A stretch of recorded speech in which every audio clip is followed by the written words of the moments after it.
خۆم ڕاستیگەم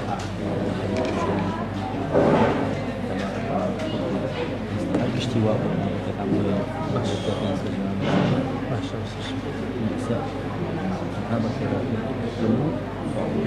باشەکان مساڵەتەکەم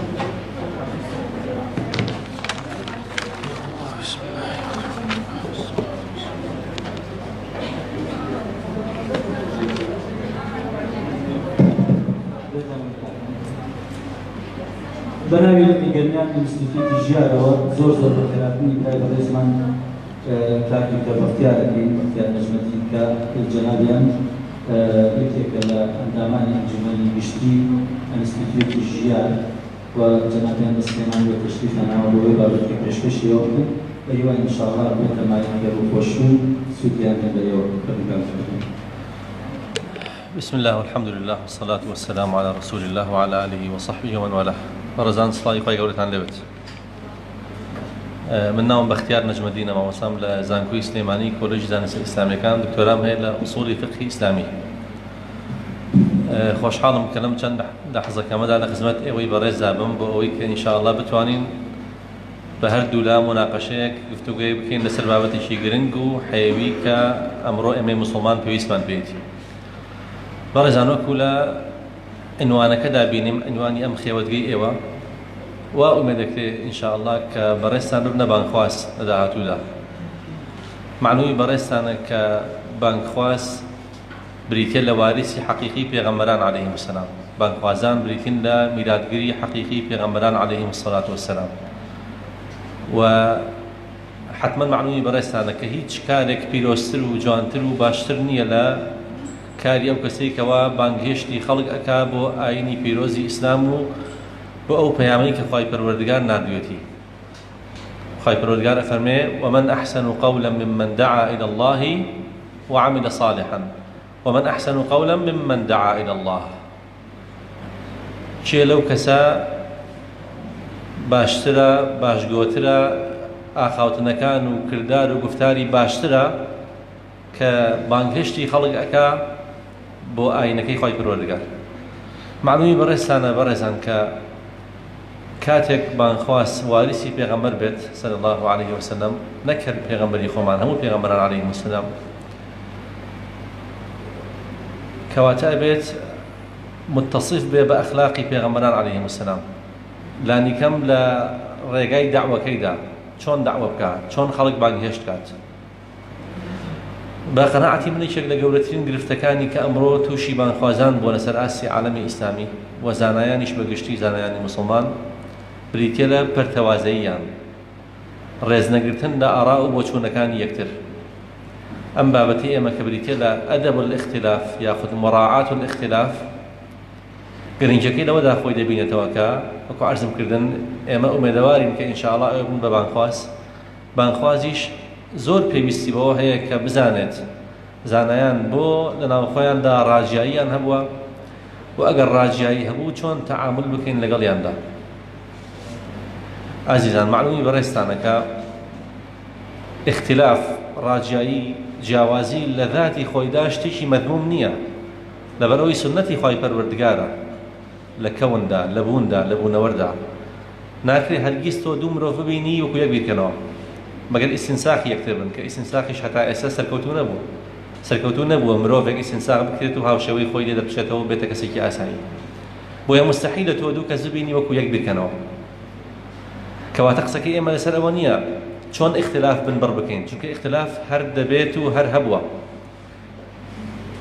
تەنانەت لە نێو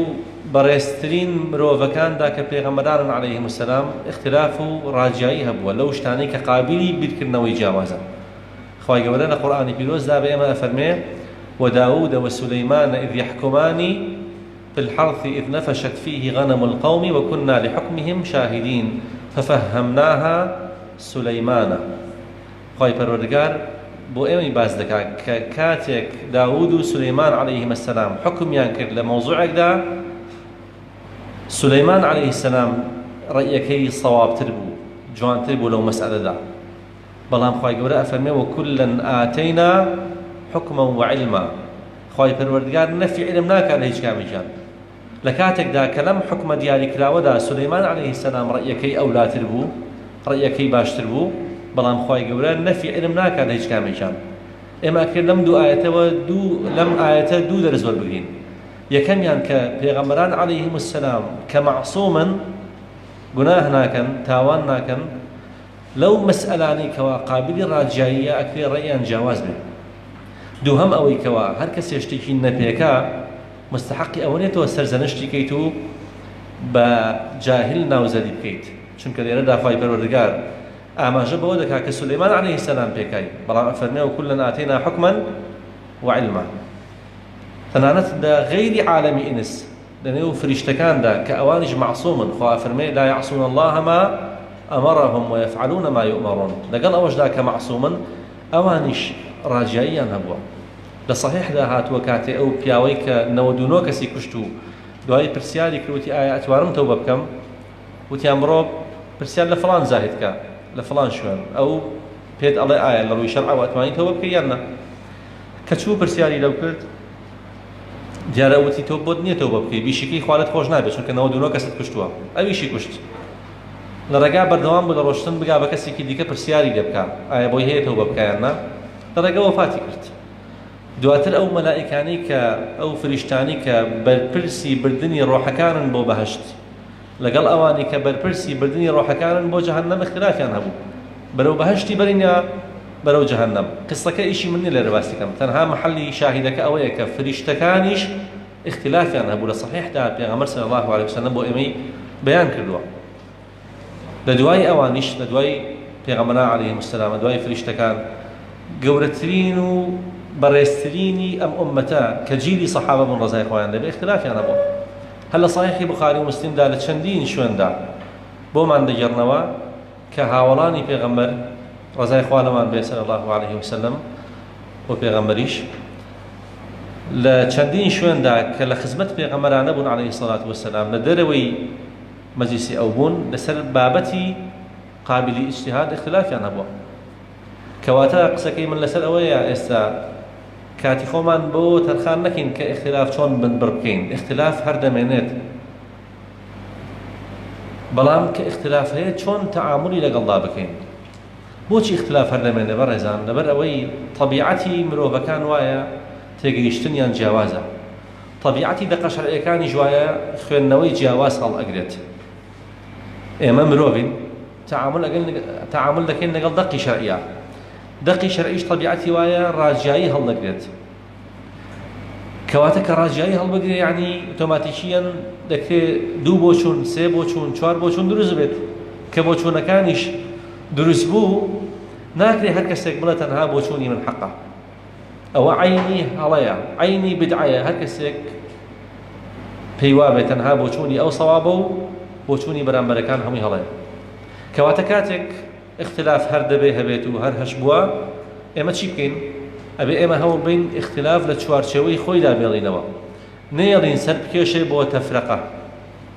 ئاگاتان نەبێ بەڕێزان مصطلحی اختلاف لەگەڵ فڕقە لەگەڵ تەفرەقە جیاوازە اختلاف بریتە لە 2 بۆ چوونی جیاواز لەسەر شتێک بەڵام بۆ چوونەکە هەردووچیان لە خزمەت تەواوکردنی ئەو بابەتەدایە دەستنوێژ لە ڕەگەزی مقابل ئەشکێ یان ناشکێ چ بڵێ ئەشکێ چ بڵێ ناشکێ ئەمە تەفرەقە نییە 2 خوێندنەوەی جیاوازە بۆ نەسێکی دانیکراو تەفرەقە کاتێکە کە ڕێیەکان تەواو دژی یەک بن تەواو کەسیان قبوڵ نەکا وعادة تفرقة وشيء فرقة كاتية بكاردك لسر ثوابت بيت لو بوارانات هذا قابل خوێندنەوەی جیاواز نییە ئێمە کە باسی ئێوە دەکەین ئینشاءالله کە دەبنە بانخواس هەر ئێسەیەکێک لە ئێوە ڕەنگە لە فەیسبوکەکەی خۆی لە پەیجەکەی خۆی لە شوێنی دەوامەکەی خۆی لە خوێندنگەکەی خۆی بانگهێشتی خەڵک بکا بۆ ئاینی پیرۆزی ئیسلام لە مقابلە خەڵکانێک هەر موسڵمانە هەر ملتەزیمە وەکو تۆ بیر ناکاتەوە لەگەڵ تۆیە بەریەککەوتنی ئەبێت ئەم بەریەککەوتنە تا چەند ئاساییە چی بکەین نەبێتە تەفرەقە معلومی بەڕێستانە بەڕێزان خی پەروەردگار لە قورئانی پیرۆزدا لە چەندین شوێنان نەهی ئەکارە تەفرەقە خی گەورە ئەفەرمێ وەلا تەنازەعوا فتەفشەلوا وتەذهەب ریحکم گومانی تێدا نییە هەر کاتێک نزاعەکەی ئێمە گەیشتە ئاسی تەفرەقە أفنين فتذهب ريحكم يعني شوكته هيبته هيستان نامنت وكو أمري مسلمانان أمر مسلمانان لو بري بعزتيان مداخل بو لبري كس خطي كز ناخنتو لبري ناو خو معنا هزاران جون بالكنوي جواز مان هيو كس حسابه برابر ناكا لتنها جنگ دا كبيغمبر صلى الله عليه وسلم بجدار بو بيتو بشكستي مسلمان كان كوتاي بهات بي جنگي احد همتان دزانم لهند جنگي ديكا هبوا مسافه مسلمان كان شكاونو دواتر مسلمان كان ظالمونتو بلام جنگي احد بشكستي مسلمان كان كوتاي بهات بو هو فرمشي حتى اذا فشلتم وتنازعتم في الامر حتى اذا فشلتم وتنازعتم في الامر فشلك فيش تنازعك اخا يعني حتما تنهى هوكاري فشلك تشيبو نزاعك بو نزاعك زور بسيط لنوان بربرسي ام هيزو تير هاي وجكانا بروين اخوار يعني روين اخوار ام نزاع ابو بهوي فشلي مسلمان كان لجنجي احدا كواتب الرزان ضل نيابا لويكا نتيجي نزاع يكسر فشل ولا تنازعوا فتفشلوا فاء لزمان عربية بو تعقيبة بو تراخينية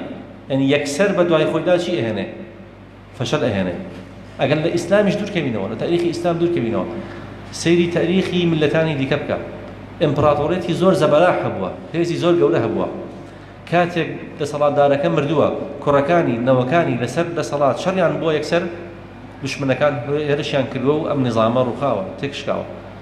بو هيش تبع اندازي نزاع نابته هوكاري فشل ايمي مسلمان امرو كزيات لمليارك او عند مليونين بوشي هيزمانيا بوشي شوكت مانيا بوشي هيبت مانيا بوشي لمقابل دشمن كان معنا او مان لهاتوا لبرنا وخو معنا يقدنين يكحلويزنين ريز ليكتر ناقرين بسيطين اختلاف الجوازي اجين حد تفرقوا ليك تجابونوا لكاتك اگر سيد كي لم بري امبري مسلمان كانوا كلام امبر امريكا زور زور تند لنص گەیشتووە هەتا ئەو پەڕی ئەو پەرمان کە زۆر شت تێگەیشتووە مەجالی ئیختلافەکانمان زۆر کەمترە لە مەجالی ئیتیفاقەکان ڕەنگە لە سەدا 90 بوارەکان ئێمە متفق بین لەگەڵ یەک لە سەدا 10 جیاوازین ئەکرێتەوە لە سەدا 90 کەیتە قوربانی لە سەدا 10 شتی وا بێ هەر بەعەقڵێکی تیجاری بکەیتەوە 90% ئەکەیتە قوربانی لە سەدا 10 شتی وا نابێت ئەی بۆچی ئێمە واین بۆچی شتە لە یەکتر قبوڵ ناکەین بۆچی گەشتوینێتە ئەوەی کە شیر و تیر لە یەک بسوین بۆچی ئێستا مسلمان هەیە پێی ڕەوایە کەسێکی جوولەکە حکمی بکە نەک مسلمانێک کە وەکو خۆی بیر ناکاتەوە ئەزانن شتی وا زۆرە لە عالەمە لە عالەمی ئیسلامی ئەمە زۆر زۆرە بەداخەوە بۆتە دیاردە قبوڵکردنی غەیرە مسلمان قبوڵ نەکردنی مسلمان ڕێک ئەو دوو وەسفەی کە خوای پەروەردگار لە قورئاندا سەبارەت بە هاوڵانی پێغەمبەر صلی الله علیه وسلم باسیەکە عکس بۆتەوە ئەوان بەرامبەر بە خۆیان بە بەزەیی بوون بەرامبەر بە غەیری خۆیان عەزیز و بەهێز بوون ئێمە عکس بووینەتەوە بەرامبەر بە خۆمان شێرین ئازاین بەرامبەر بە غەیری خۆمان هیچمان تیا بەسەر نییە کەواتە بەڕێزان قسەکەی ئێمە لەسەر ئەوەیە ئەمڕۆ کە چەند قاعیدەیەک هەیە مراعاتی بکەین بۆ ئەوەی ئەو اختلافەی کە لە نێوانماندا هەیە کە ئێمە ناتوانین بنبڕی بکەین نەگاتە حەدی تەفرقە کاڵەم ناتوانین بنبڕی بکەین یعنی ئەبێت تەعاملی لەگەڵا بکەین هەموو زانایانی بواری کۆمەڵناسی علم النەفس ئەڵێن دوو هاوسەر دوو هاوڕێ کاتێک بەختەوەرن کە هەر کامیان ئەوی دیکەیان وەکو خۆی قبوڵکە ئەگەر من بڵێم کاتێک تۆم قبوڵەکە بێتە سەر ڕێئی من تۆش بڵێ کاتێک تۆم قبوڵەکە بێتە سەر ڕێئی من ئەوە قبوڵکردن نییە ئەوە سڕینەوەی بەرامبەرە ئەزانن یعنی تۆ ئەڵێ کاتێک تۆ قبوڵەکەم وەکو من بیرکەیتەوە یعنی ئەبێ خۆت نەمێنیت خۆت بسڕێیتەوە تۆ بیوە من ئێمە لە ئیسلامدا کە ئەڵێن دروستە پیاوی مسلمان هاوسەرگیری بکا لەگەڵ ئافرەتی ئەهلی کتابە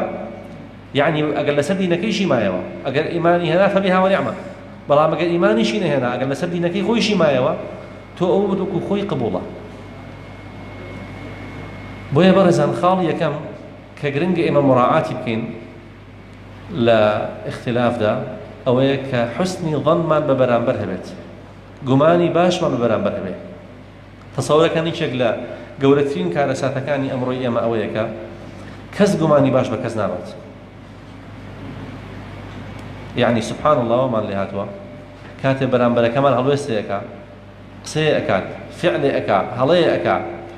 هەتا مەجالی تەویلی خراپ هەبێت بەرەو خراپەکە تەویل دەکەین هیچ مەجال لەما ئەنجا ڕەنگە بینەوە بەرەو تەویلی باش لە کاتێکە ئەمە هەڵەیە ئەبێ خۆت خەیتە شوێنی ئەو بخەیتە شوێنی خۆت ئەگەر تۆ لە شوێنی ئەو بی ئەو ڕەئیەت هەبێ ئەو هەڵوێستت هەبێ ئەو بڕیارەت هەبێ بە نیەتی باش ئەیکەی یان نیەتی خراپ حتما تۆ گومانی باش بە خۆ دەبەی گومانی خراپ بۆ ئەوەی خی گەورە لە قورئاندا لە سوورەتی نوردا لە باسی دایکی مادام عائشە فەرمێکی ولولا إذ سمعتموه ظن المؤمنون والمؤمنات بأنفسهم خيرا بأنفسهم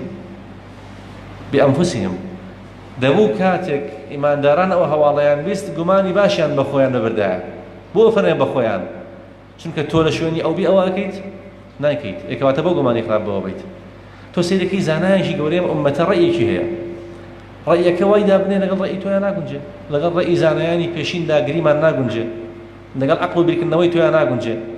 بۆ یەکسەر ئەڵێ ئەمە بەکرێ گیراوە ئەمە دەستی غەربە ئەمە دەستی کوفرە ئەمە پارەیان داوەتێ ئەمە مەسلەحەتی لەم ڕەئیە هەیە بۆ عەقڵ بۆ ئەمان ناچێت هەتا مەجاڵی تایە تەویلێکی باشی بۆ بکە بامەژیان ئەم ئینسانەکان قسەی کردووە لە ثەوابیتان نەیکردووە لە عەقیدەیان نەیکردووە بابەتێکی فقهیە بابەتێکی بەسیتە ڕەئی جیاواز هەڵئەگرێ کە ڕەئی جیاواز هەڵئەگرێ طەبیعیە ئەوەم ڕەئی هەیە لەسەرت قورس نەبێت پێشەوا عەلی کوڕی ئەبی طالب کاتێک کە جەنگی خەواریجی ئەکرد هەمووتان ئەزانن خەواریج کێ بوون و اختلافی نێوان ئیمامی عەلی و خەواریج اختلافێکی بەسیط نەبوو گەیشتە حەدی جەنگ لە ناو گەرمەی جەنگەکەیە یارانی ئیمامی عەلی وتیان ئەهم کافرون ئایا ئەمانە کافرن ئەی عەلی تۆ پێت وایە ئەمانە کافرن فەرمووی من الكفر فروا ئەوان لە کوفر ڕایان کردووە چۆن ئەکرێ ئێستا لەمەوان کافرن وتیان ئەهم منافقون ئەی ئەمان منافقن فەرمووی إن المنافقين لا يذكرون الله إلا قليلا منافقەکان کەم یادی خواکەن ئەمانە شەو ڕۆژ سەریان لە سەجدەیە کەواتە منافقیش نین وتیان ئەی چین کافریش نین و منافقیش نین چین فەرمووی ئیخواننا بەغەو عەلەینا برای ئێمەن و تووشی هەڵەبوون و چەکیان هەڵگرتووە دژی ئێمە تەسەوور کە عەلی کوڕی ئەبی طالب پەروەردەکراوی مەدرسەکەی پێغەمبەر صلی الله عليه وسلم لەگەڵ ئەو کەسانەی کە جەنگی لەگەڵاکەن جەنگ ئیتر کە ئەو جەنگ ئەمە ئەو پەڕی اختلافە بەم جۆرە قسە ئەکات گومانی باشیان پێ ئەبا بێ عەدالەتی ناکا بەرامبەریان پێی وایە ئەوان هەڵەتێگەیشتنیان گەیاندوونیەتە ئەمە نە کافر و منافق بن خاڵێکی دیکە بەڕێزان ئەوەیە کە کەس ئیدعای ئەوە نەکا حەقیقەت بەس لای ئەوە تەسەورەکەن بەڕێزان لە نێو ماڵدا هەتا نێو موەسسەسەی کارەکەت هەتا شوێنی بیرکردنەوە شوێنی توێژینەوە شوێنی عیلم لە هەر شوێنێکدا خاڵی یەکەمی گرفتەکان لەوە دەستپێکە کە پێ دوا بێ حەق ڕەئیەکەی تۆیە جنابت ئەگەر گەورەترین بەرپرسی وڵات بی هەتا مدیری مەکتەبێک هەتا خاوەنی ماڵی خۆت کە پێ دوا بوو حەق بەس ئەوەیە کە لای تۆیە ئیتر چۆن مناقەشە لەگەڵ بەرامبەراکەی جنابت خێزانت بانگەکەی قسەی لەگەڵاکەی کە پێ دوا بوو 100% حەق ئەوەی لای تۆیە قسەی چی لەگەڵاکەی یعنی هەچیت بۆ بڵێ تۆ لەو لاوە گەڕاویتەوە بۆیە زۆر جار ناو خۆمان ئەم قسانە ناکرێ ئەڵێن گوێت بۆ گرم بەڵام ئیسفادەی نییە چونکە پێم وایە هەڵەی 100% تۆ هەڵەی کە دڵنیابی ئەو هەڵەی و حەق لای تۆیە مناقەشەی چی لەگەڵاکەی قابلی مناقەشە نییە بۆیە احتیکار لە جانبی اقتصادی ئەکرێت جەنابەت کاڵایەکت هەیە لە تورکیاوە هێنی لە ئێرانەوە هێنی بەس خۆت بۆ هەیە بیهێنی چۆن ئەیفرۆشی بە چ سعرەی خەیتە بازاڕەوە چەند قاجان ئەسێنی لە تیجارەتە ئەمە هەیە بەس لە فکرە ئەمە نییە احتیکاری حەقیقەت ناکرێ بەڕێزان کەس نەیوت و حەقیقەت بەس ئەوەی لای منە ئێستا مشکلە ئەوەیە هەندێک لەم گەنجانی ئەمڕۆ ئەڵێ بابەجان ئەم بابەتە ڕاستە چوار ڕێئیتایە بەڵام لە ئەسڵایەکیان ڕاستە ئیتر من کە بڵێم حەق بەس ئەوەی منە بۆچی تاوانە بەڵێ ڕاستە لە ئەسڵادانەیەکیان ڕاستە بەس کە بڵێ ڕاستەکە بەس ئەوەی منە تۆ تاوانت کردووە با نەسی قورئانیشی لەسەر بێ ئەو لامەستوم النساء نەسی قورئانە بەس بڵێ خوا ئەفەرمێن دەستنوێژ لە ئافرەت ئەشکێ ئەمە هەڵەکەی تۆ لێرەیە خواوەی نەفەرمووە خوا ئەفەرمێ ئەو لامەستوم النساء تۆ چۆن ئەزانی لەمەس دەست لێدانێ ئەبیکێ کەواتە ئەها شتێک لە نەسی قورئانیشی لەسەر بێ کە قەطعی و دەلالە نەبوو کە قابلی خوێندنەوەی جیاواز بوو تۆ ناکرێ بڵێ حەقیقەت بەس ئەوەی لای منە وبيغمر صلى الله عليه وسلم لحياتي خويا بعملي بأيمي تيجان احتكاري حقيقة نامي بكري لجنجي خندق كطوابون كبنو قريظة خيانتي أنكرت بيغمر صلى الله عليه وسلم فرميشي لا يصلين أحد العصر لروايتك الظهر إلا في بني قريظة كزي ونوجيني ورايا عسنك إلا لبني قريظة نبي لرقايا بيش أوي بقن بأبي كاتي نوش نأما نوجك أفوتا هندق لها ولان فرميان بيوس إيمان نوجك بكين بأوي نفوته خوا فرمي إن الصلاة كانت على المؤمنين كتابا موقوتا ونيا هندش كاونتيان نابل رقبكين شنك بيغمز عليه الصلاة والسلام فرميتي لا يصلين أحد إلا في بني قريظة هندش كان كرديان هندش كان نيان كرد دواي هموش تكهاتنا وهوالكيان بو بيغمز جراي وعليه الصلاة والسلام نيفرمو تو بيكاو تو هلط كلوا هيتشي بهيتشان نفرمو لشندين مسألة دي كيا بيغمز صلى الله عليه وسلم زردخاني بو هدولان كردوا إخو لما مسألة أنا حق خداني كان بو بلان مادام بابتك اختلاف الأقري بلقي جوازي لسلا طبيعية هاولان أفرمون إما جاري واهبو بروجوبين سفريش مان ذكرت هندك مان بروجوبين هندك مان دمانشكانت نأواني كدانشكانت رخنيان لما نأقر كبروجوبون نأواني كبروجوبون رخنيان لما نأقر كدانشكانت لكاتك رنقة بروالت وابر كيتوا بلقي كاني أمنو مسألة دجيكا خوي يقولون القرآن فرمي وأن تصوموا خير لكم ونيا لحديث جاء فرمي ليس من البر الصيام في مسافر يا في السفر كواتب بروالد رنقة دجبيك بيت بوي هردو لا بلقيان بيا هردو لا بلقيان بيا بوي لك كسمان ني أول من لسا حكمو تنهار يكي من درستا إمام الشافعي رحمتي خوي لبك كاتي مناقشة لقل برامبر ذكرت ديفرمو من بيم وايا رأي من صوابا بلان دشكري من لها رأي بمو برامبر كم بيكابيتي بوي لشونا كاسيون دخوانا فرمي زور جانا مناقشة من الخلقا كردو حزم كردو حق لاي أو بيتو من مش مسألة سيئو أما هي أسلوبي علمي كاتي كتو مناقشة أكي هدف الأول نبي بز رأي خود سرقي هدف الأول بي حق دركوي أجر حق لاي خود بو بانكشتي برامبركي بتسقسكي تو اگر حق لاي او بو ابي تو بشي تسقسكي او خالك دي كبرزان بيوس الدائري اجتهاد تسقنكينوا دائري اجتهاد بيوس تسقنكينوا رانغام قصبو ايوا لم استيا توزك سوديشي باولين او توي نبي لمراحل كاني ديكي تمنتانا سودي لبينن بلام لاني كم اسا كدبينن زانيان اختلافان هي بيكوا أبي بام عقلته بكنوا كدائري اجتهاد زور فراوان كدائري اجتهاد فراوان بو نابي تو بيدوابه أما مسألة يقرأ هلا قريو قابل رأيك ديكا نية شيخ الإسلام ابن تيمية رحمة الله عليه اشتكي زوج على فرمات تفرميت لو فرمود صحيحيك بيغمر صلى الله عليه وسلم دجارته وبمان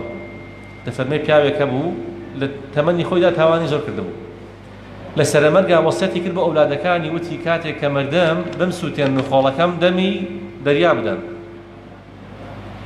أولادكاني وصيتكان جيب جاكرت مباشرة دعاء أبو خواهي قبر زندوي كردوا خواهي قبر برسياري لدكات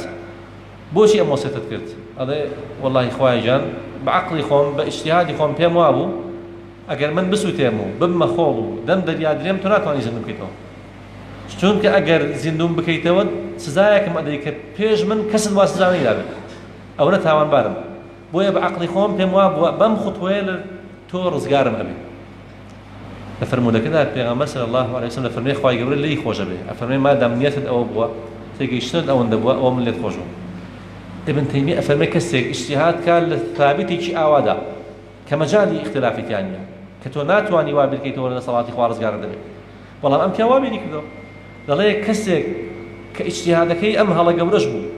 مستحقی لێ خۆش بوون بێ ئەی مجتەهیدێک ئیجتیهاد ئەکا بۆ تێگەیشتنە دەقێکی قورئانە دەقێکی فەرموودا ئەگەر هەڵەش بکات چۆن قابلی لێ خۆش بوون نییە ئەخر بەڕێزان ئێمە لە خۆمانەوە سەری خۆمان دەشین پێغەمبەرەکەت دەفەرمێ صلی الله علیه وسلم مجتەهید کاتێ بیپێچێت و خێری دەست دەکەوێت کاتێ ئیجتیهاد کا هەڵە بکا خێریکی هەر دەست دەکەوێت ئێستا کاتێ تۆ هاتووی ڕەخنە لە بەرامبەر ئەگری زۆر جار ڕەنگە تۆ لەسەر هەڵەبی بەرامبەر پێکاوێتی بەڵام گریمان بەرامبەریش هەڵەیە ئەو هەڵەیە و تۆ پێکەوتە کە ئەو هەڵە بێ یعنی هێشتا ئەو مەئجورە چونکە بە هەموو هەوڵ و باسی مجتهید دەکەین مجتهیدێک بە هەموو هەوڵ و توانای خۆیەوە گەشتۆتە ئەو قەناعەتەی ئەم ڕەئیە صائبە مادام هەوڵی داوە خوای پەروەردگار لە مقابل ئەوەدا پاداشتی ئەداتێ کەسێک مستحقی پاداشتە تۆ خۆتی لەسەر پیاوخراوەکەی خۆتی لەسەر تاوانبارەکەی شتێکی سیر نییە ئینسانێک کاریشی کردووە خۆی لەسەر ئەو کارە پاداش وەرەگرێ بەڵام تۆ هاتووی تاوانبارەکەیت و خۆت لە کەدار ئەەکەی لە ڕۆ ئاینەکەوە کارێکەکەی خۆت مستحقی سزابی کەواتە بەڕێزان ئەم قسەی ابن تەیمیە زۆر جوانە کەسێک لە مەجالێکی ئاوای ئیجتیهادی کردبێت مستحقی لێخۆشبوون بێ زانایشی گەورە ئیجتیهادەکە ئەگەر هەڵەشکا ئەولاترە کە مستحقی لێخۆشبوون بێ خاڵێکی دیکە بەڕێزان کاتە تەعامل لەگەڵ ڕەئیە جیاوازەکاندا ئەکەین منصف بین ئینصافمان هەبێت یعنی چی؟ یعنی ئەگەر کەسێک فکر و بۆچوون و بیرکردنەوەی وەکو ئێمە نەبوو ڕەئیەکی هەبوو ئەگەر ڕەئیەکەی ڕاز بوو ئێمە لەبەر ئەوەی ڕقمان لە خۆیەتی هەر دژایەتی نەکەین ئەمە لە کۆمەڵگای ئێستەی ئێمەدا ئەم نەخۆشی هەیە لە پەیژەکەیان نووسیوەتی ئەمانە ئەهلی علمن تەنها علم لەمانە وەربگرن ئەمانە فاسق و فاجر و ضال و مبتەدیعن نزیکیان مەکەونەوە کاکە تۆ ئەمە لەکوێ هێناوە بە درێژایی مێژووی ئیسلام شتی وا نەبووە ئەخە تۆ حەق بە خەڵک ناسیتەوە یا خەڵک بە حەق ناسیتەوە کامیان تۆ کامیان ئەەکەی کاتێک تۆ ئینصافت هەیە کە بە حەق بڵێ حەق هەر کەسێ بێڵێ بە ناحەق بڵێ ناحەق هەر کەسێ بێڵێ ئێمە ئێستا لە عالەمی ئیسلامیە هاتوونەتەوە دواوە جاتی پێشکەوتن مامۆساکانی خۆمان هاوفکرەکانی خۆمان هەرچی بڵێن ئەڵێن تەواوە دژەکانی خۆمان فکریەن هەرچی بڵێن ئەڵێن لێی وەرمەگرن خوای گەورە لە قورئانە تەصدیقی ئافەتێکە پێشەوەی ئیمان بێنێ مەلکەی سەبە کە مفەسرین دەڵێن ناوی بەلقیس بوو وتی چی إن الملوك إذا دخلوا قرية أفسدوها وجعلوا أعزة أهلها أذلة خوا فەرمەچی وكذلك يفعلون والله هەرواکەن ئەم ئافرەتە کاتێک ئەم قسەی کرد ئیمانی نەهێنابوو بە ئیجماعی مفەسرین چونکە کاتێک کە ئەم قسەی کرد ڕاوێژی لەگەڵ مستەشارەکانی ئەکرد وانە بوو ئەکەی ئیمانی هێنا کاتێک چوو بەلای سولەیمان عەلەیهی السلام ئیمانی هێنا خوای گەورە تەصدیقی ئافەتێکی بێباوەڕ ئەکا لەبەرەوەی قسەکەی ڕاستە پێغەمبەرەکە صلی الله عليه وسلم تەصدیقی ئیبلیس دەکا ئیبلیس شەیطان ئەبو هورەیرەوەمان دەگێڕێتەوە ڕێ شەوێکیان کەسێکم بینی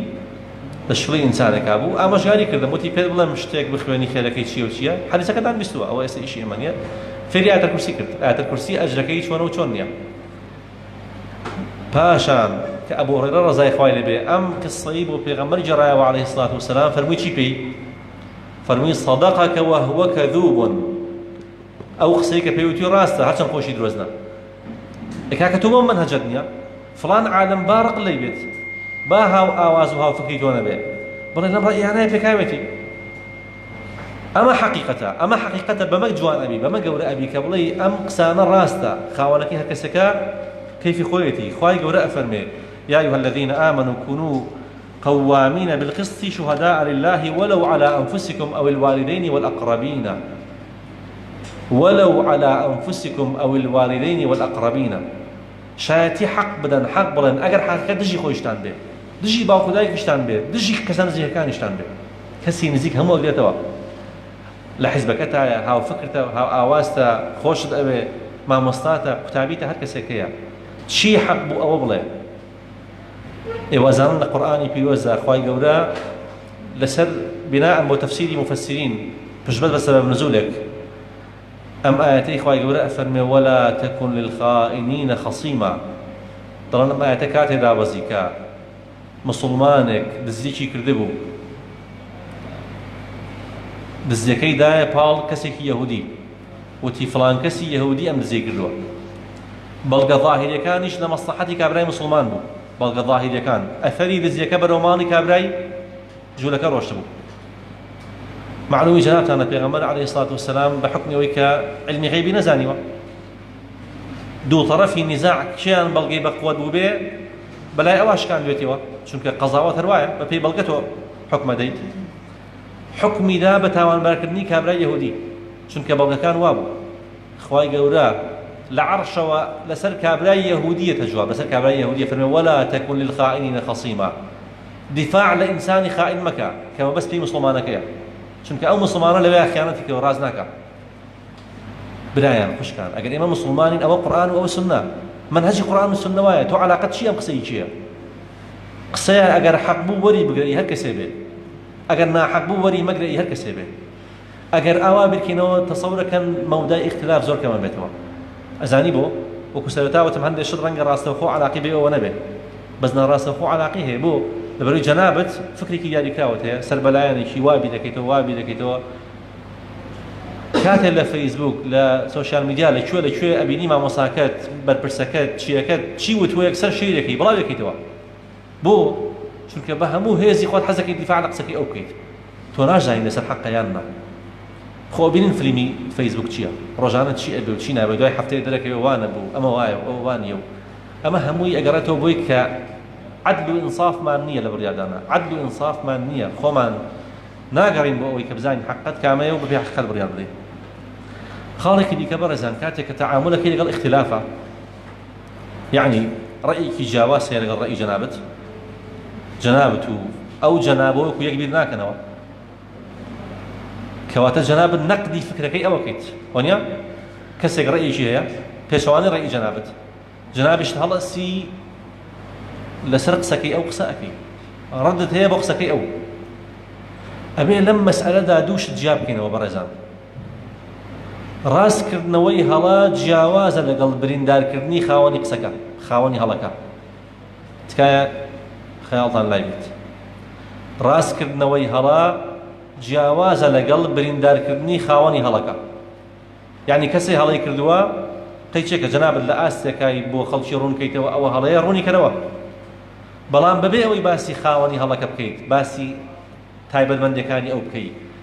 باسي لا ناشيرين كاني او بكيت او بفيا راقي بيدراونيا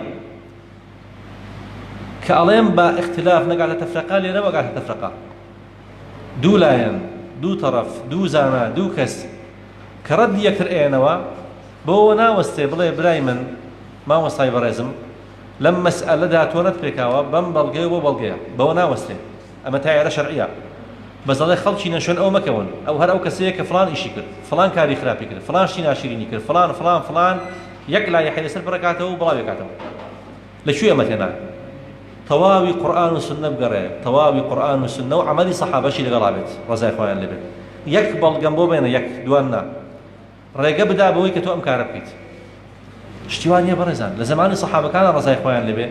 اگر كسي كان بيواب وايا براكي لمسألة كان ني بيكاوا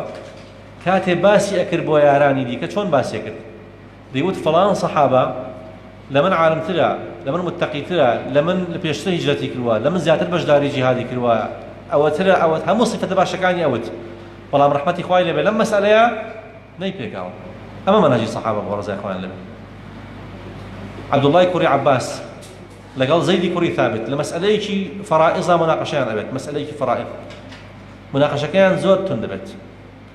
ايوا هارو كان زان زيدي كوري ثابت شكلها قولتين زاناين صحابة لفرائض عبد الله كوري عباس كان قولتين زاناين صحابة على الإطلاق أم اختلافا باش أوينا در لما ديسكا عبد الله كوري عباس دبينه زيدي كوري ثابت بس سواري والله خويا لروار رشوي والله حكي بو أقريت وكو غلام شي أو يكسر أو دعوة زالت وشي أكيد شون اشتواء أكيد الله وافر كلامي رئيس زاناين من بقين عبد الله بزيد فرمي الله وافر كلامي رئيس زاناين من بقين زيدي كوري ثابتش دستي عبد الله ما زكا حتى لو زور من الطلبة تمام على اي مجوار في الكلاوين اوارز لآلي بيغمبر بن صلى الله عليه وسلم دواي مناقشه كي زور تنت اما استوديانا برامبر يكتر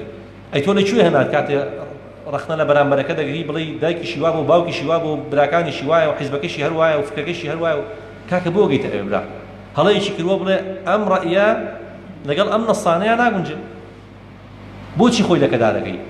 هندي لو كان شيخان جرماني كأمر رأي عندويني بلقي علمي جرح وتعديله أم خالد زور قرنقا قاعد لي الله يواني لسردمي سلف دا علمي جرح وتعديل دا نداو جرح واتها برين دار كرني برامبر تعديل جاني راس كرنوي جناب الكرسيارة كي من الله فلان ما مصاب ياوي كي شونا الله أما شاه كانت يا مش خلافة كانت هەڵێک کە ڕێگە درابێ بەوان ئەسڵەن کە ئەو زانستە هەبێ و بخوێندرێ علمی جەرح و تعدیل بۆ من ڕێم پێ نەدراوە ئەو بکەم برای من خوشکی من ئەگەر وا تێگەیشتوی هەڵە تێگەیشتویت هەتا سەر ئێسقان هەڵە تێگەیشتوی علمی جەرح و تعدیل ئیستثنایە لە قاعیدەی گشتی قاعیدەی گشتی ئەوەیە کە ڕێگەت پێ نادرێ زەمی کەس بکەیت خاڵە ناشرینەکانی باس بکەیت لە علمی جەرح و تعدیل کە دانراوە پاراستنی سنەتە بۆ پاراستنی سنەت ئەو کارە نەکرابایە سنەت نەئەپارێزرا حەدیث نەئەپارێزرا ئەرێ خواردنی گۆشتی بەراز حەڵاڵە نەخێر ئەی بۆ لە حاڵەتێکی تایبەتە حەڵاڵە ضرورەت الضرورات تبيح المحظورات بەڵام لە مقابلە الضرورة تقدر بقدرها بەئەندازەی خۆی وەکو چۆن جەنابەت پیاوی نخۆشی ئەچی بۆ لای پزیشکی ئافرەت ئەمە خۆی ڕێگەی پێدراوە نییە بەڵام سیرەکەی پزیشکی پیاو لە شارەکەی تویان نییە کە ئەچی پێویستە زەختێکت بۆ بیرێت ئەمەی بۆ ڕوو دەکەی هەموو شتەکان دانانی ڕاستە ضروری بچیتە لای ئەو بەس ضرورەتەکە پێویستی بەمە هەیە پێویستی بەوی دیکە نییە علمی جەرح و تعدیل ئیستیسنایە لە قاعیدە گشتێکە ئەم ئیستیسنایە پێویستمان پێیەتی بۆ پاراستنی سنەت تۆ ئێستا محەدیثی ئەرێ زەمی خەڵکم بۆکەی ئەخفلیمەکە ئەوەیە ئەڵێ فڵان شێخ ئیمامی جەرح و تعدیل لە زمانی خۆمانە کاک علمی جەرح و تعدیل کەیماوە تا فڵان کەس شێخی بە مامۆستای بێ علمی جەرح و تعدیل تایبەتە پاراستنی سنەتەوە تۆ ئەگەر ئیمامی پێشەوای خەڵکی پێویستە لەسەرت پەیامی خوا بە خەڵک بگەێنی لە شوێنێکی شاکەسێ هەڵەی کرد بڵێ ئەمە هەڵەیە تەواو نەک بڵێ خاوەنی ڕەئیەکە ئاوایە و ئاوایە و ئاوایە ئەمە ئیشی تۆ نییە ئەمە ڕێگە پێدراو نییە خوای گەورە ئەفەرمێ وەلا تەنابەزوو بالئەلقاب سەیری پەیژەکانی یەکتر بکەن بزانن چیها ئەکرێ بە زانایانی ئومەتە وەلا تەنابەزوو بالئەلقاب هەزار جار بە زانایان وتراوە کەلب لەگەڵ ڕێزمە فڵان فیسار ئەنواع و ئەشکال شتی ناشرین لەکوێ ئەمە تێنا تۆ گەر پابەندی کتاب و سنەی لەکوێ ئەمەی تێدایە وەنیا کەواتە بەڕێزان تەنانەت لە مەسئلەی زەواجە کەسێک پرسیار لە تۆ کە ئەڵێ فڵان کوڕ هاتۆتە داوای خوشەکەم کەسێکی چۆنە تۆ ڕێگەت پێدراوە بە موجمەلی پێی بڵێ تەسەوورەکەم بۆ ئێوە گونجاو نەبێت کۆمەڵە سیفەتی تایە بۆ ئێوە باش نەبێت هەر تێناگا تۆزێک ڕوز نقاتی بۆ دەرەخەی هەر تەنها کەیفی خۆیت خۆ تۆ ناکرێ بینی بۆی هەڵوەشێنی ئەشداوە ئابایم کەسەواو لەو مەسئلەشدا ڕێت بنیراوە کاکە پێی ئەڵێ بە خەڵکی تۆ نایەت ئەی چۆن تۆ ئەچی باسی زانایانەکەی لە کاتێکە قسەکردن بە زانایان بڤەیە ئیشی تۆ نییە بۆ ئەگەر سەیەکی ئەوەندەی خەڵکی نائەهل و نامستەوا و نەخوێندەوار لە فەیسبوک ئاژنێەوە بە زانایان ئەدەن سەر سپی ئەبێت کابرا تەڵەبەی ئێمەیە بەخوا بە دەوری دووەمیش دەرناچوو بە عەبوریش دەرناچوو ئێستا لە فەیسبوکی خۆی مفتیە لە فەیسبوکی خۆیان مفتیە ئەخ معقولە تۆ لە کولەکەی ئێمەیت من ئەدناسم کە بە عەبوریش دەرناچی و بە قۆپیشەش دەرناچویت ئەی خێرە لەوێ بیتە مفتی خێرە لەوێ ژنێ و بە گەورەترین زانایانی ئومەدەی ژنێ و بە خەڵکی وا ئەیست 800 ساڵە وەفاتی کردووە ئەمە لەکوێ ڕێ پێدراوە خاڵێکی دیکە بەڕێزان پاراستنی برایەتی ئیمانی خوای گەورە کاتێ ئەفەرمێ ئینەمە المؤمنون ئیخوە ئوستاز یانوتان کاتەکە سەعاتێک من چند دقیقە هاتوو والله جا ئەم چارەکانم بەسن بەڵێ کاتێ خوای گەورە ئەفەرمێ ئینەمە المؤمنون ئیخوە ناکرێ ئەمە هەواڵ بێ ئەزانن بۆ نازانم ئێوە لە زمانی عەرەبیات تا چەند شارەزان چونکە خەبەر لە علمی بەلاغەیە خوێندووتانە احتیمالی صدق و کەذیبی هەیە یعنی یا ڕاستە یان درۆیە کەلامی خوا احتیمالی کەذیبی هەیە والعیاذ بالله نیەتی کەواتە ئەمە قاعدەیەکی شەرعیە فەرمانێکە لە شێوەی هەواڵە یعنی ئەبێ ئیمانداران برابن باشە بەرامبەرەکەت کە تۆ 1001 شتی پێ ئەڵێی کە جوولەکەیەکت پێ قبوڵە ئەوت پێ قبوڵ نییە تۆ لە دایرەی ئیمان نەکرۆتە دەرەوە لە دایرەی ئیمان نایکێ دەرەوە ئەڵێ فاسقە ئەڵێ مبتەدیعە ئەڵێ ضالە ئەڵێ مضلە ئەڵێ چییە جارێ ئیماندارە وەصفی ئیمانەکە لە نەسەنێتەوە کە ئیماندارە براتە کە ئیماندار بێ براتە کە برات بێ چۆن هەندێک تەسەڕوفەکەی لەگەڵ یا کە بەرامبەر کافر و جوولەکە نایکەیت بۆیە بەڕێزان ئێمە لە جیهانی ئەمڕۆدا لە کۆمەڵگای ئێمەدا بزات وای لێ هاتووەکە اختلاف یەکسەر بۆ تەفرەقا یەکسەر بۆ لەک دابڕان کاکە شتیوانیە کابرا جیاوازیت هەیە لەگەڵ یا بۆی ڕازەکەیتەوە ڕاز نابێتەوە نایەتە سەر ڕێی تۆ ئەوە هەمووی لێگەڕێ ئەوە هەمووی بەجێ بێڵە هاتی ئەم دوودوریاکە کابرا براتە برا کاڵی برا یعنی برا خواهي قولون القرآن سبارت بذمي إيمان دار فرمشي أيحب أحدكم أن يأكل لحم أخيه ميتا يباسي ذمك خلق بهتان هلا بس يبو أهل علم بهتان ذمي أكاد خواجه فرمي براتا إيكا براتا شون بهتاني بو الله بس شون ذمي أكي كواتب رزان لقل قواعد شرعية ناقول جيكات لقل كسكا اختلاف هبو اختلافك بقاتا دابران لولاتي إما أبيني كابران ما وصاو طلبية رفيقا هذا كان بحساب أهل علما لسر بسيط ترين شت باختلاف يعني أبي بوشو سيرك هذا كان فيسبوك كي أنا أم نخوشي فيسبوك بوست كبنو بزمو رسمة أبيني أم لسر أو شتي كذا بزام أو لسر أو شتي كذا بزام كمل شوي لينا جيبته بخاطري خوا كابران لجزء مسألة كي جزئية لقلتها جوازي هي لصدى 0.1 ناكا لصيا نودونو بوين نودونو لقلتها يا متفقة أما خيرت ولا صار أم لصيا 0.1 ناكا أما ذكرت خاڵێکی دیکە بەڕێزان ئەکێ لە کارەساتەکانی ئێمە ئەوەیەکە کاتێک ئێمە وەکو گەنج وەکو داعیە وەکو تەڵابی علمی شەرعی تەنانەت وەکو مامۆستای شەرع ئەگەین بە خزمەت ئاەتێک حەدیثێک ئەوە بەڕواڵەتی شتێکی لێ ئەخوێنینەوە و لەناو خەڵکە ئەڵێن خوا ئەفەرمێت پێغەمبەر عەلەیهی سەلام وا ئەفەرمێت یعنی زۆربەی خەڵکی ئێمە حافظە فەقیه نییە إمام السيوطي الله لسردمي سلف دا كسر بس حافظ بواء فلان كس وعاء للعلم قافك علمي تكراو أما أجر فربي لأو أما خوي إسفاداك لأوك نخير أما آيو تكراو من تو إسفادي لبكين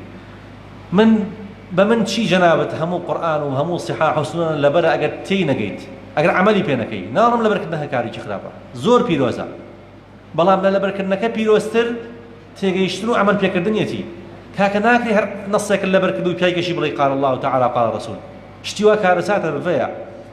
بيغمركت عليه الصلاة والسلام لصحيح مسلم هاتوا كاتك سريشي أنارت بوجنج أي فرمو فلا تنزلهم على حكم الله فإنك لا تدري أتصيب حكم الله أم لا ولكن أنزلهم على حكمك كاتێک لەگەڵ بەرامبەر قسەکەی مەڵێ ئەمە حکمی خوایە مەڵێ ئەمە پەیمانی خوایە مەڵێ خوا ئەفەرمێ بڵێ من پێم باشە ئەمە بڕیاری منە ئەمە ڕێکەوتنی من و تۆیە چونکە تۆ نازانی ئەوەی کە تۆ بەناوی خوا و پێغەمبەرەکەەوە دەیڵێیت عەلەیهی سەلام ئایا دەیپێشی یان نایپێشی وەکو ئێستا باسم کرد تۆ بڵێ قال الله تعالى ئەو لامەستم النساء سەرسەرم ئەمە ئاەتە بەس بیکەی بە کوردی و بڵێ خوا ئەفەرمێ ئەمە هەڵەیە کاکە بڵێ تێگەیشتنی من بۆ ئەم ئاەتە ئاوایە هەر بۆیە فەرقی فقه و شەرع ئەوەیە شرع نص قرآن وسنة بلان فقه تيجيشني زانانا لا قرآن وسنة بو سي بيجاكاني فيسبوك وسي سوشيال ميديا وسي نازانا قصي خلقا يكسر خوي نصك الرافقك ولا خوا أفرمي كاك سرسرم نصك كلامي خوايا يا كلامي بيغمبرنا صلى الله عليه وسلم مناقشة أسأل أوناكم بس شيء الله تول الرافي أم نصيا بيكاوتا بوي بلا بتيجيشتني من أم آيتي يعني أوا أها كوت بتيجيشني من اختلافك أنا قاعد أتفرق أبوه من جرام بتيجيشني من تيجيشني من وتوهش عن معصومية معصوم كسمان طب بلام كم وتم خواه هالوا أفرمه توجو تخواه هالوا أفرمه كاكشتوا شو نبي خواه داني كان يفرمه ملاي جوري كويا إيش طبعا يتل روجاني 10 ذي الحجين وانيا خواه جوري أفرمه ليذكروا اسم الله في أيام معلومات وانيا في أيام شي معلومات يعني شيء بكي بكردي ذكري خوابك لو رجاني كوا ديالي كراون معلوما أشكران أزاني شوار رأيه هي لسر أم تفسير يم آياته هل ناو صحابه تابعين هل نقرأ خلق شيء إسا هل يقولون دروجي ذي الحجية هل يقولون نو رجكيتي هل يقولون روجي نو دو يانزو دوانزي هل يقولون روجي دو يانزو دوانزو سيانزي ملاي قولي كوي أفرميت خوا أفرمي معلوما فقهاء أظن معلومين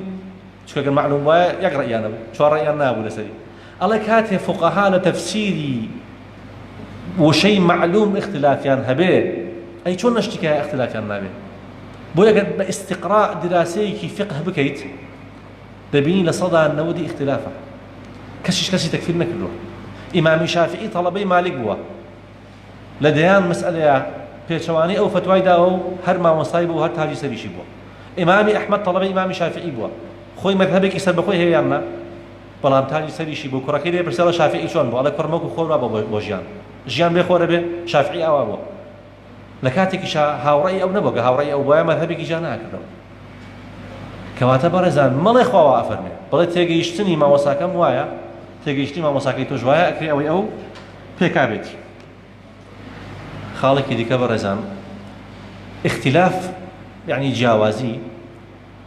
بۆ ئەوە نییە هەتا ڕۆژی قیامەت تۆ ڕێیەکە دووەرگن لە مامۆساکەت لە هاوفکرەکەت لە هاودیدەکەت تا ڕۆژی قیامەت لەسەر ئەو ڕێیەبی ئەگەر ئەمە بێ ئەمە نە اختلافی پێوترێ نە مناقەشەی علمی پێوترێ نە مجادلەی پێوترێ ئێستا لە وڵاتی خۆمانە دوو کەس بانەکەن بۆ کەناڵێکی ڕاگەیاندن لەگەڵ ڕێزمە ئەم مستەلەحە بۆ چەلەحانە بانجانەکەن چونکە نەک سەعاتێک ئەگەر ماوەکەی یەک ساڵیش بێ ئەمیان لەو بەردانیشتووە لەسەر قسەی خۆی سوورە ئەمیش لەم بەرهەم لەسەر قسەی خۆی سوورە لە سەردەمی سەحابە و تابعین و سەلەفی ئومەتان مناقەشە بۆ شتیوان نەکراوە مناقەشە کراوە کە من پێم وایە ئەم شتە من پێگەیشتوم ڕاستە تۆش پێت وایە هی تۆ ڕاستە مناقەشەمان کردووە کە هاتینە دەرێکێکمان بگەینە سەر ڕێیە بیکە ئەمەی ئێستا کە ئەچێ هەروە ئەچێ لەسەر ئەو ڕێیە بێت ئەویش هەروە ئەچێ لەسەر ئەو ڕێیە بێ ئێمە کەی مناقەشەیە پیغمبر فرمى صلى الله عليه وسلم أنا زعيم ببيت في ربض الجنة لمن ترك المراء ولو كان محقا أما بيوتين مراء يعني توبو خود الخسنو لغرز ما لكرديا بيوتين تشلحاني هاتشويت أبي نقبو أوي حق أشكلا بي پیغمبر فرمى صلى الله عليه وسلم من كفيل بوي خواي قورا مالك لكناركاني بهش أداب كسك كأم جور مناقشانا ترك أقل لسر حق يجبيت أقل لسر حق يجبيت أقل لسر باطل بيجي گەورەترین تاوانێکەوە تۆ لەسەر باڵتیل بی وەڵام هەر پێداگری بڵێ وەڵا قسەی خۆم کەواتە بەڕێزان نابێت ئینسان لەسەر ڕێی خۆی سوور بێت ئەبێت لەسەر حەق سوور بی کاتێ زانیت ئەمەی تۆ حەق نییە تەواو ئینسیحابی لێ بکە هەمووتان ڕەنگە بیستبێتان ئەبوو یوسفی شەیبانی قاضی ئەبوو یوسف تەڵەبەی ئەبوو حەنیفە بوو گەورەترین تەڵەبەی ئەبوو حەنیفە بوو لە مەوسیمی حەجدا لە مەدینە گەیشت بە مالیکی کوڕی ئەنەسی گەورەترین ئیمامی مەدینە کاتی خۆی ئەبوو حەنیفە و مالک اختلافیان هەبووە لەسەر کۆمەڵی بابەتێکە لەوانە مەسئەلەی بانگدان ئەلفاظەکانی بانگ چۆنە لە ژمارەیە چەند جار یەکێ لەوانە دەست بەرزکردنەوە لە تەنەقولەکانی ناو نوێژە ئیمامی مالک بە ئەبوو یوسف دەڵێت تۆ چۆن پێت وایە کە پێغەمبەر صلی الله عليه وسلم وای کردووە ئەوش دەڵێ حدثني فلان عن فلان حەدیثەکە ئیجارەتەوە ئیمامی مالک دەڵێت من پرسیارە لە تۆ دەکەم کەسێک بۆ تۆی جێراوەتەوە ئەوش لە کەسێکی بیستووە ئەوش لە کەسێکی بیستووە تا هاگاتە پێغەمبەر صلی الله عليه وسلم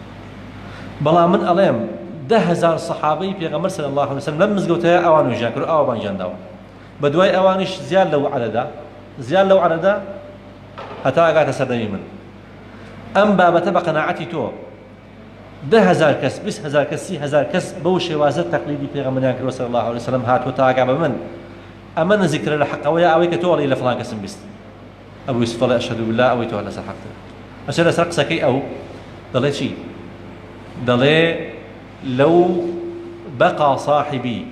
ورأى ما رأيت لرجع كما رجعت ئەگەر ئەبوو حەنیفە لە حەیاتا بوایە ئەمەی ئێستەی منی ببینی باە ئەوش لە قسەکەی خۆی پەشەمانە بەوەکو هەر جۆ منیش پەشەمان بووە ئەمە ئینسافە بەڕێزان تعصب نەبێ بۆ مامۆساکەت بۆ ڕێیەکەت بۆ هاوفکرەکەی خۆت وەکو عەرزم کرد تعصب تەنها بۆ حەقە تعصب بۆ ئاراء نییە بۆ ئەشخاص نییە زۆربەی هەرە زۆری اختلافی ئەم سەردەمەی ئەمە کە ئەگاتە حەدی تەفرەقە لەوەدایە کە تعصبمان بۆ ئەشخاص هەیە ئەگەر سەیەکی وەکو وتم ئەبوو حەنیفە دوو تەڵەبەی زۆر بەناوبانگی هەبووە ئەبوو یوسف و محەممەدی کوڕی حەسەنی شەیبانی ئەم دوو تەڵەبەیە لە دەیان مەسئلەیە دوای وفاتی ئەبوو حەنیفە لە ڕێیەکانی ئەو بەشەمان بوونەتەوە بۆیان دەرکەوتوو حەق لەگەڵ ڕێیەکانی ئەودا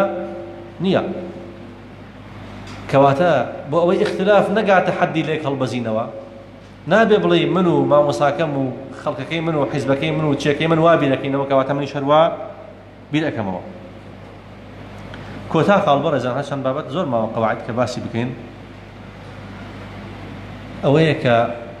لە کاتی مناقەشەکردنی بەرامبەردا کاتی اختلافێک دروست دەبێ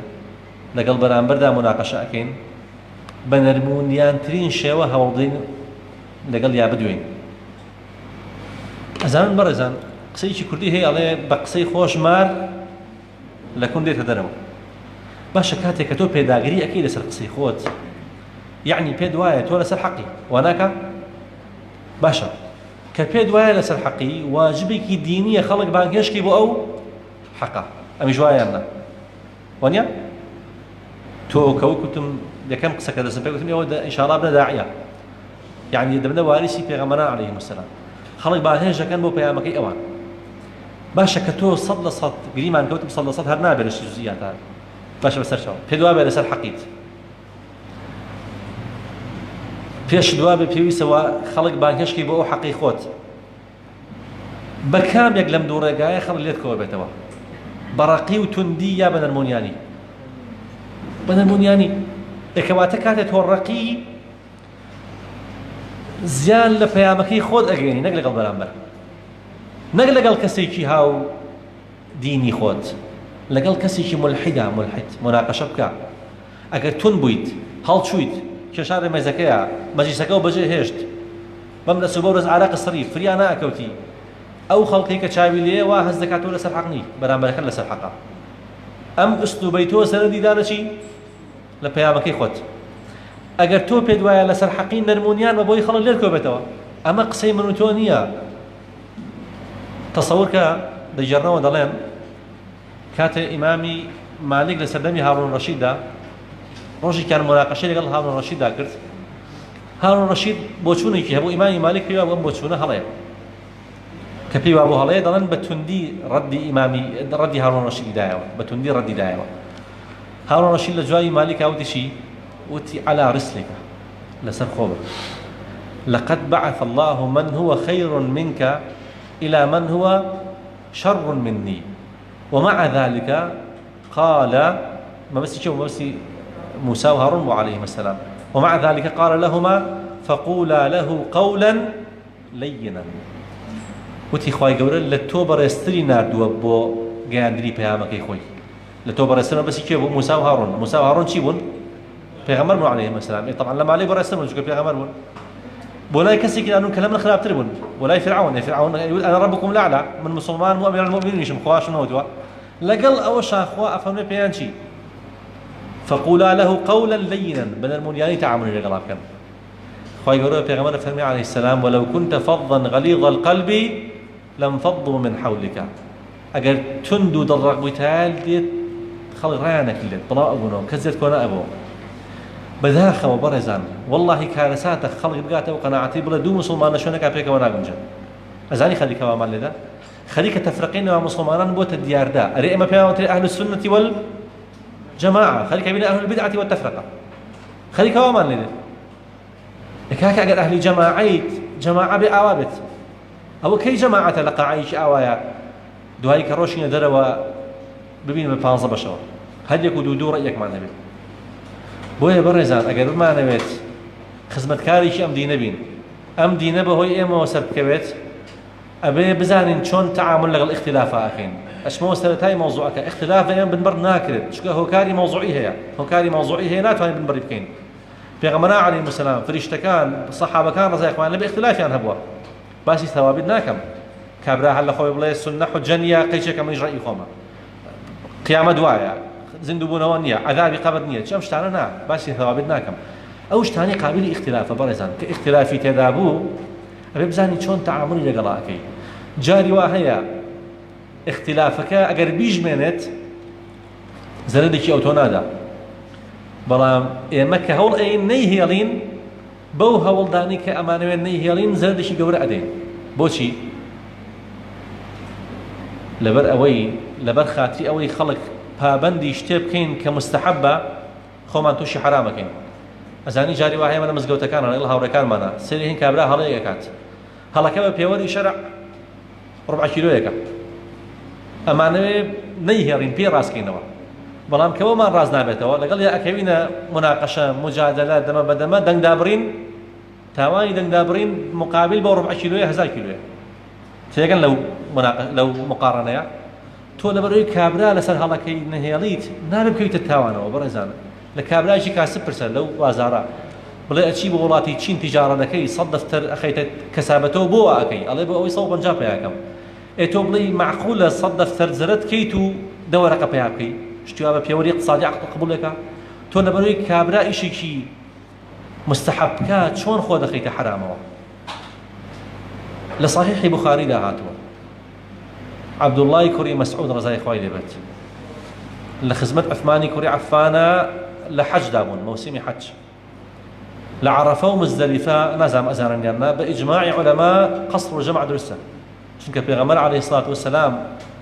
لعرفوا مزدلفة قصر وجمع كرت عثمان أبو بكر الصديق جواي كرت عمر يكون خطاب جواي كرت عثمان يكون عفان نقص كرنا جمع كرت كاركي بروالت خلاف سنتي بيغمر عليه السلام خلاف عملي دو خليفة كيف يشكويت عبد الله يكون مسعود كزور شارزاب ولا سنية زور بابن وبسنة مسعود يكسر نجي دابز الدوايا هاولاني عبد الله وتيان أي عبد الله تو لو كاتو مناقشة لقال أكيد أليت شون خلاف السنة نوجكي وتي الخلاف شرا أما والله ما كيبو يعني يجمل لقال أوان وجنا كم كوملا الصحابة كان بدواي من وجنا كوملا يكن جدواي أول كان مسلمان ماشي بدو مشوا يعني طبيعية مخالفة سنة كم بلام تفرقة درزنا كم لكن مخالفة سنة باب سير القرآن كان كاتك موسى عليه السلام قراءة وبني إسرائيل جورا كان فرزوا تشي هارون إبراهيم وتيبورا قال لي أنا قلت أمام كان أولى والله ما ودي شيء إني خشيت أن تقول فرقت بين بني إسرائيل مفسر كان دلين هارون كزاني أجزون لقل أوان بدوي بني إسرائيل بدو بشوا بشيكي شون هارون أكون بشيكي شون سامري أكون بدنجو وتبات فرقة درزنا بتاع موسى قرأتهم يعني لمقابل شيء بدنجو كفر جورا كبر السن بوي تفرقة درزنا به إتو إسحاقي لمزجوتكي خوتها لسر دزواقتنك وقاجوادانك وسلامي شوا وتشي شوا تفرقة درزكي بابا أما دينك تا لبرو برزان تكايا ورجايا إيوا قال إن شاء الله ومن خير مال بيتانا اشتكتان ود خيرك لإيوا بلاو بو بخلق سيجي خيرتان بخلق كر كليجكتان كر اشتكتان بلاو كردوا تكايا أدواتي خير بن شي مسلمانان نزيكاتو أو كان هر شتێک ئەزانن مسلمانان لە یەکدا ئەبرێت تکایە مەیکەن با بیشزانی ئەمە کارێکی باشە لەوە باشتر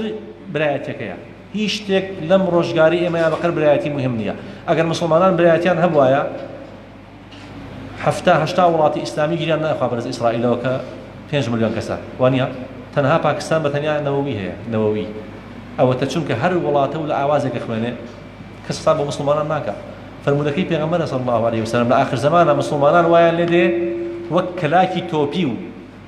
سەگ لە هەر چوارناوە پەلاماری با مسلمانان وایان لێە سەحابەکان ئەپرسن لەبەر ئەوەیە ژمارەمان کەمە ئەفەرمێ نەخێر لەبەر ئەوەیە پەرتەوازەن هێستان نامێنێ هەر خەریکی کاروباری دنیا و پەرتەوازە خۆشەویستی دنیا پەرتەوازەی کردوون وەزنتان نامێنێ وەک پوشی سەر ئاو وەزنی هەیە ئێستا مسلمانان وەک پوشی سەر ئاویان لە هاتووە لە ماڵێکدا ئەگەر کابرا دەکوڕی هەبێت ئەگەر متحد نەبن دراوسەکەی حسابیان بۆ ناکە بەس دوو کوڕی هەبێ متحد بن خەڵک حسابیان بۆ ئەکا أقول قولي هذا وأستغفر الله لي ولكم وصلى الله وسلم على سيدنا محمد وعلى آله وصحبه أجمعين. بقول الوزن كاتكم زور جدا. عفوا. بس يوش خوش بيا. بله. زور سپاس بۆ دکتۆر بەختیار مامدونەوی کە سلامت بێ نمازێک باش بکە. براتان دەستی وش خۆش بێ ئەوە کاتی تریش زۆر سەر ڕۆژتەوە لێژێکمانە بەنامەکان زوو بڕەوە ئەو بەیانیش مۆعدیان لێ بەرەوە کاتان ناتێت بەرەوە کاتەڕی خۆش بکە بەڕاستی کاتەکەی زۆر ڕۆیشت کردمان ئازاکەم و داوای دەکوشنەکە دکتۆرەکەی کەناوی مداخەڵەکەن باشە لە خزمەتی ئەوە یان چی مەسلحەتەوە لە خزمەتە بوو ئەگەر لە خزمەتتان لەوێیە ئەوان وا ئێستا کاتی ئەوە هاتەوە شەهادەتەکانتان وەرەگرن بۆ گوتم